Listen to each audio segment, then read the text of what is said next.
I've laid out the different types of lures we're using here on Lake Winnipeg, and really they come in two different varieties. One is the action lures, the lures that are drawing fish in from a long way. They're your lipless crankbaits. The one thing I am doing with those is a lot of times we're tipping those with just the head of a minnow, and that seems to really attract things. So these are what they call hog collars here. These are the lures that when you drop down and set in, you're hoping you're close to a pot of fish, and this lure draws them in with the rattles and the vibration. Now, a lot of times the fish will actually bite that bait. I mean, they'll come up and just whack those baits. But other times you'll see the fish come in and be interested, but they won't attack that bait, and that's where the dead stick comes in. This is a lure just hanging in your other hole, typically just about a foot or so off the bottom. And what we've had our best luck with is jigs.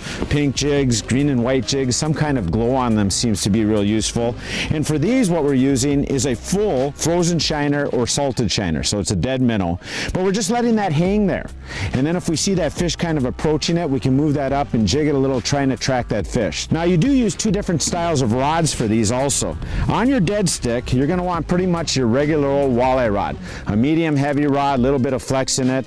I'm using 6-pound fluorocarbon on here. Somewhat of a low stretch line. You can see a real subtle bite even on that rod tip, but yet there is a little bit of stretch in there, so when they pick it up, they aren't going to feel the rod right away. You can reach down and set the hook. So typical jigging stuff for walleyes. On the action baits, on the lipless crankbaits, I'm using a much stiffer rod. This is actually a heavy action rod. It's a little bit longer than your standard walleye rod. You need that so that that bait vibrates when you lift.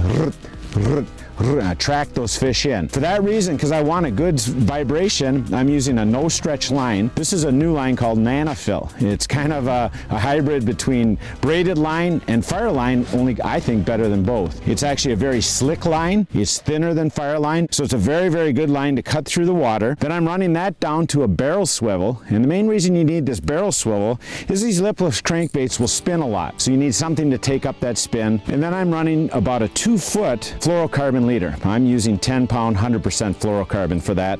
I run it down to just a snap, and that goes onto the bait. Both are catching fish, and both are good here on Lake Winnipeg.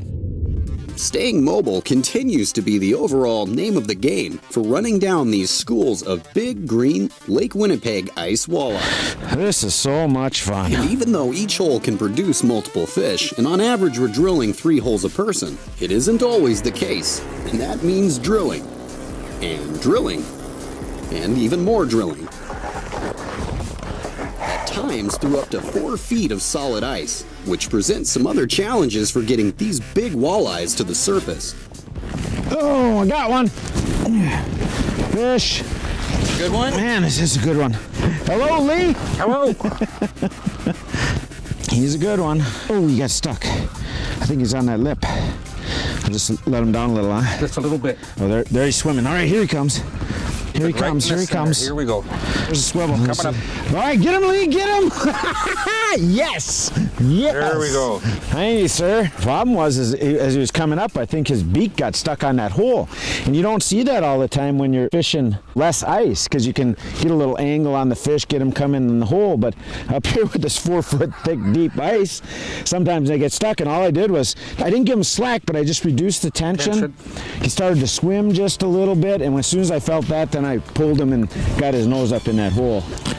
Got him up on shore, and Lee grabs him, so that worked out perfect. What a nice fish. What a great fishery. This is so much fun. Love it.